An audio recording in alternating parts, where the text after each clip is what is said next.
In 2 Corinthians chapter 12, the Apostle Paul is stoned and left for dead. Did he then describe a near-death experience? I think we actually have an example of a near-death experience in 2 Corinthians 12 when Paul went to the third heaven. Many people think that that experience occurred during a second missionary journey outside the city of Lystra when he was stoned and left for dead. And at the beginning of that experience he said, "I was in the body or out of the body, I don't know, God knows." And he said that twice. That's very characteristic of the way people feel when they're having a near-death experience and feeling as if they're out of their physical body.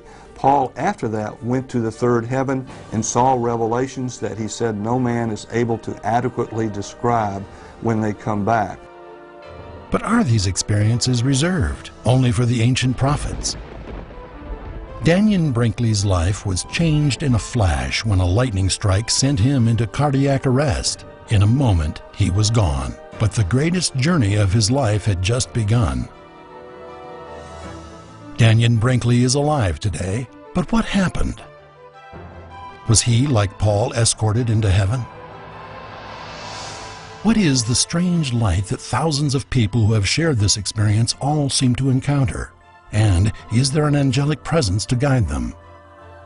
Is it always a pleasant experience? Or are there those who experience the fear of damnation? Some people claim we invented heaven because we want it to be real. On the contrary, as C.S. Lewis pointed out, what we want to be real is often real evidence of what reality itself is. If you desire water, there's at least got to be such a thing as water, or there'd be no desire for water. Similarly, the desire for heaven could actually provide evidence that there is something there that satisfies the desire. In this episode of Ancient Secrets of the Bible, we'll try to discover what lies beyond the light.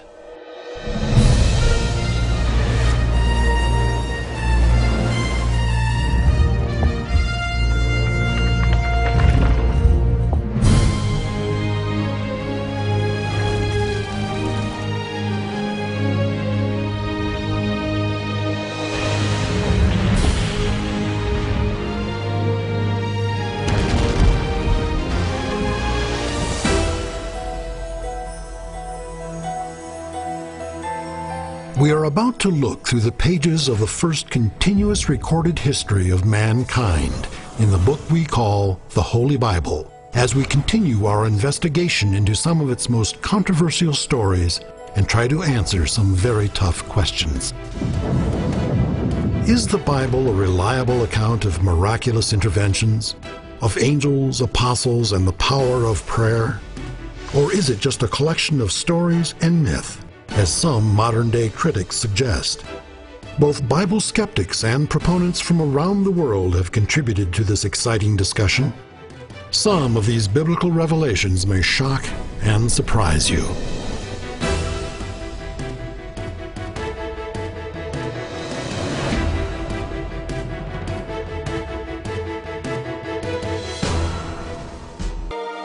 Some people believe that near-death experiences offer proof of an afterlife.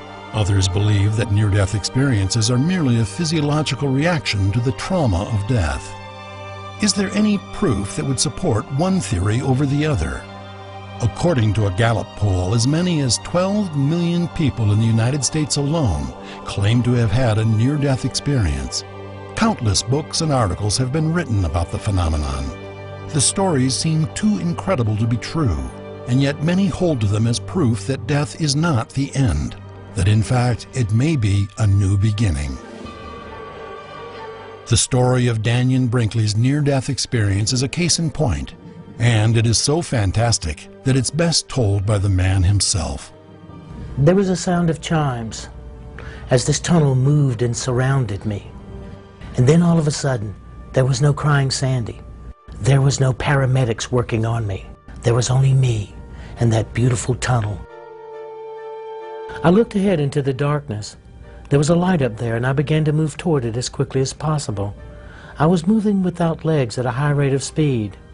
Ahead, the light became brighter and brighter until it overtook the darkness, and it left me standing in a paradise of brilliant light. was the brightest light I'd ever seen, but it was also soothing to my eyes. I looked to my right and I could see a silver form appearing like a silhouette through a mist. As it approached, I began to feel a deep sense of love that encompassed all of the meanings of the word. As the being of light came closer, the feelings of love intensified until the feelings became almost too pleasurable to withstand. I had a sense of becoming less dense. The burden of my body had been left behind. I looked at my hand and my chest. They were translucent and shimmering as they moved with a fluidity like water in the oceans or like the flow of silk in a light breeze. The being of light stood directly in front of me. As I gazed into its essence, I could see prisms of color as though it were composed of thousands of tiny diamonds, each emitting a color of the rainbow. This being engulfed me, and as it did, I began to experience my whole life, feeling and seeing everything that had ever happened to me. I believe the divine purpose of the near-death experience shows us that spirituality and medicine can combine, and now science is a part of spirituality, and spirituality is a part of science. And as we begin to resuscitate and look at this, we find a divine pattern in our lives and who we are, and what the meanings of our life is. The profound intensity of the near-death experience is evident not only in the description of the actual event, but in the effect it has on the person who lives through it. Dr. Michael Sabom is a respected cardiologist whose scientific studies of near-death experiences are opening the door to this mysterious world. Many of these people, after they've had a near-death experience, become totally different and new people. They develop new lifestyles, new interests, and new religious beliefs many times. So it can certainly be a life-changing event. By his own admission, Dannion Brinkley had been a self-centered, angry person prior to his near-death experience. Afterward, he felt he had been given a second chance and a message of love to share with the world. Was this change of heart the inevitable result of a supernatural revelation? Or is there a simple medical explanation for what happened? We know that drugs, not only hallucinogenic drugs like LSD, but even drugs used for surgical anesthesia, can precipitate so-called near-death experiences even when the person is nowhere near death. There's no reason to think that near-death experiences are invalid because of the use of drugs, because there are many near-death experiences that occur without any drugs being used at all, as for example in accidents. So you can't explain something away by saying it's due to drugs when there are many cases that don't involve drugs at all. Another common explanation for near-death experiences is that they result from a lack of oxygen to the brain, a condition known as hypoxia. Some researchers have tried to find out, using computer models, what a typical visual imagery should be for someone undergoing oxygen deprivation to the brain. And what they have found is that the most likely scenario is a dark vision with a small white light in the center, gradually increasing in size to the point where ultimately the person would feel bathed totally in brilliant white light. Is the phenomenon of the near-death experience simply an hallucination caused by drug side effects, or perhaps a lack of oxygen to the brain? Skeptics say without a doubt that this is the case, but are they considering all the evidence? In addition to a bright, soothing light, many people who have had a near-death experience report that they also felt removed from their own body. This enabled them to observe details about things going on around them, even though they were supposedly dead. Is the out-of-body experience also part of an elaborate hallucination, as critics contend? Experts who have studied the phenomenon believe that explanation falls short. One theory that explains the out-of-body experiences that people have during the near-death experience is that they're having hallucinations, or maybe they're in a dreamlike state. However, there are some aspects of near-death experiences which this theory does not explain very well. One is the striking sense of reality and spiritual meaning that lasts for months or years, unlike most dreams or hallucinations. Another is the ability to see events that the experiencer should not have been able to see when they were unconscious. My first study in the early 1980s incorporated 116 patients. It looked at the near-death experience from a medical and scientific standpoint, and my finding, bottom line, was that the out-of-body experience appeared to be a real experience in which accurate details were being observed and later could be proven once investigated and compared to actual medical records. Hallucination from oxygen deprivation is perception of unreality. In both of my studies, what I've been able to show is people during an out-of-body experience, during the time they're physically unconscious, are perceiving reality.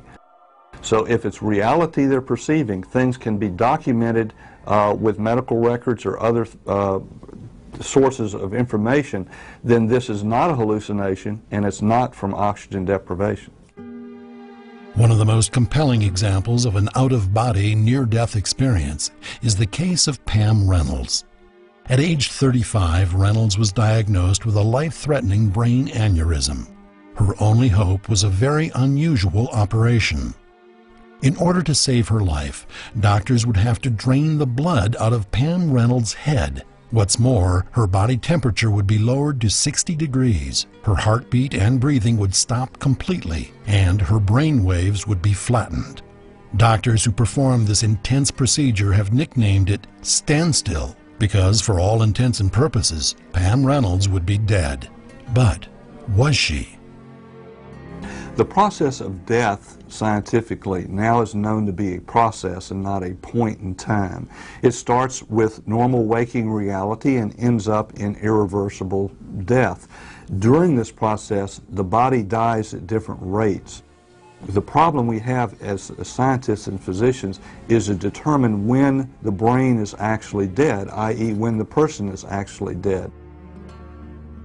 In the case of Pam Reynolds, one of the surgeon's main concerns was seizure activity, which could prove deadly during such a delicate procedure. To guard against this and other complications, Pam's brain and body were extensively instrumented and monitored, which makes what happened next even more intriguing. Pam Reynolds had a very deep near-death experience at the time that she had documented no brainwave activity, no brainstem activity. So this eliminates the possibility that this was a seizure phenomenon, because during her experience she had no seizure activity on the EEG. In addition, she had plugs in both of her ears, so she could not have physically heard what was being discussed in the operating room, and she could recall the accurate discussions that were going on at the time that she was having her experience. Okay, I'm going in. Make it quick. But perhaps the most compelling piece of evidence in the Reynolds case is the detail with which Pam was able to describe a particular surgical tool. During her out-of-body experience, Pam saw a tool which she would later say looked like an electric toothbrush with a dent in it. She also noticed that the tool had interchangeable blades. These were kept in something that looked like a socket wrench case. How could Pam Reynolds have described with such amazing accuracy the details of what took place in the operating room when she was supposedly dead? But does this prove that near-death experiences offer us a glimpse into a new reality that exists beyond the grave? And if so, is that reality always filled with light and beauty? Or is it possible that darkness and fear are waiting on the other side? The majority of reported near-death experiences are pleasant, peaceful events filled with light and love. But this was not the case for Howard Storm, who believes he literally went to hell and back and lived to tell the tale. Prior to his near-death experience, Howard Storm had always considered himself to be a free thinker. He was also an avowed atheist. To him, belief in God was absurd. But all that changed during a trip to Paris in 1985. Howard and his wife, Beverly, were getting ready to return home when he began having horrible stomach pains. Storm was diagnosed with a perforation in his small intestine. He was told his condition was urgent and would require surgery within the hour. But that's not what happened. The hours ticked by. Howard and his frightened wife, who spoke no French, could not understand why he had not yet been taken into surgery. The agony of his condition weakened Howard. Knowing death was near, he said goodbye to his wife and slipped off into oblivion. When I opened my eyes, I saw that I was standing next to my bed, and it seemed impossible because I had been dying just moments before. Then I saw Beverly, my wife, sitting in the chair opposite me on the other side of the bed, and I tried to talk to her. Everything's okay, I'm here. We can go. But she acted like she couldn't see me or hear me. So I yelled and screamed at her. Honey, can you hear me? Nothing happened. Here I was feeling like I was more alive than I'd ever felt in my life, and she ignored me as if I wasn't there. And then I heard voices calling me from outside the room. These people outside the room were saying, "Hurry up, come with us, we've been waiting for you a long time." Who are you? I kept asking them who they were, but they were getting very insistent that I had to come with them, so I left assuming that they were taking me to have my operation. I followed these people who had surrounded me and were leading me into this ever-thickening fog and darkness. I became very afraid, but they insisted that I just go a little bit further into this encircling darkness. They started to push and pull at me, yelling and screaming at me, and I fought back as hard as I could. There were dozens of them, maybe hundreds or thousands. I couldn't tell because it was so dark, and to my horror and disgust, they were tearing me apart, gnawing and clawing at me, consuming me. They were laughing and taunting me, and the more they hurt me, the better they liked it. As I lay there in a fetal position on the ground, trying to protect myself from their kicks and their bites and their taunting, I heard a voice say to me, "Pray to God," and I thought, I don't believe in God. And then I heard that voice again and another time. I tried to remember what I had prayed as a child, and it came out all mixed up with the 23rd Psalm and the Pledge of Allegiance and the Lord's Prayer, just little bits of them that I could remember. But the people around me hated any mention of God. The creatures that had been tormenting me retreated far off into the darkness and left me alone for an eternity to consider my life. And somewhere in the pit of despair, I thought about when I was a child and believed in something other than myself. I believed in Jesus. And I called out, "Jesus, please save me," not knowing whether he was real or not. And a faint light appeared into the darkness, and this huge, beautiful being of white light came over me. I was lifted up into this being of light, and I could see that all the wounds in my body were healing in seconds. Never in my life experienced such perfect, unconditional, total love. And I knew absolutely that this was the Jesus that I'd believed in as a child. He took me out of that horrible place that I now know was hell, and we began to approach heaven. With Jesus and the angels that he called to us, we went over my life from the beginning to the end, and it was very disturbing to see so many of the negative things that I'd done in my life. But the thing that made it bearable was that I knew that Jesus and the angels and God loved me, even in spite of the rotten things that I had done with my life, and that I could be forgiven for those things. Incredible as his near-death experience was, Howard Storm is convinced it was real. And the changes in his life since then further bear this out. Storm turned away from atheism and embraced Christianity. He even went through seminary and became a pastor. But this isn't the case for everyone. Many people who have had a near-death experience take away a message that's one of universal love and acceptance. Why are near-death experiences so similar and yet the interpretations so different? How can we judge the authenticity of the messages received? And can we trust the beings of light which have appeared to so many people? In my study of near-death experiencers, some people report having seen a being of light that they automatically interpret as being Jesus Christ, but that being never identifies itself. That identification is left to the person. In fact, many people have reported having unpleasant near-death experiences during which they see a being of light that emanates evil. Somehow the person knows that this being is Satan. Others have called him the angel of death. And the Bible backs this up.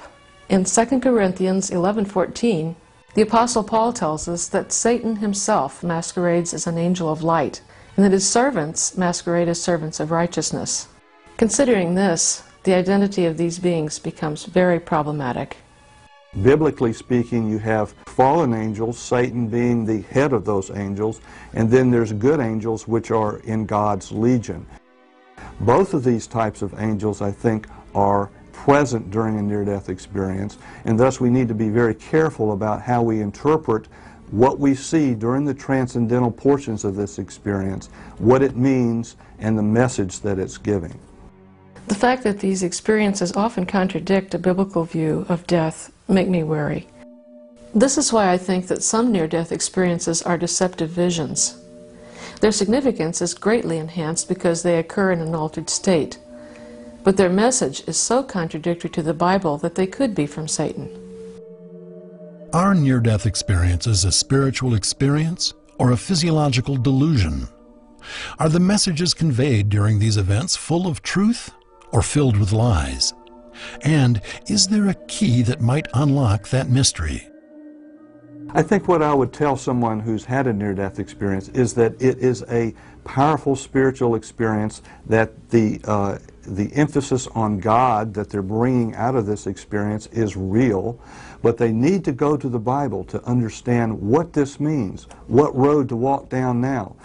The near-death experience is non-directional. It will send you down many different roads, and many of those are wrong roads. And so I think it brings us back to Scripture, it brings us back to the Bible as far as what the road to real life is after death. In spite of the spiritual messages that near-death experiences contain, or perhaps because of them, many Christians are reluctant to accept them as real. But as it turns out, there may be a biblical basis for these stories. Religious explanations for the near-death experience abound, but science is based on objectivity, and in an effort to learn more about this mysterious phenomenon, a number of scientific studies have been conducted. But how objective can anyone be when it comes to evaluating a near-death experience? If one has a near-death experience, won't that experience be interpreted through the prism of their own history? In other words, do we merely see what we want to see? The answer to that question may lie in a study conducted by researcher Kenneth Ring. I recently did a study in which I interviewed 31 persons who were blind about their near-death experiences, including a number who were blind from birth.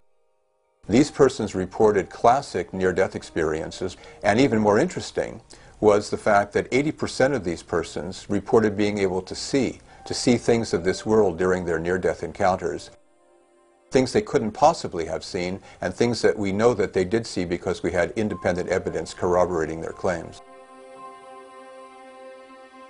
Physically, from an external standpoint, death is certainly a process.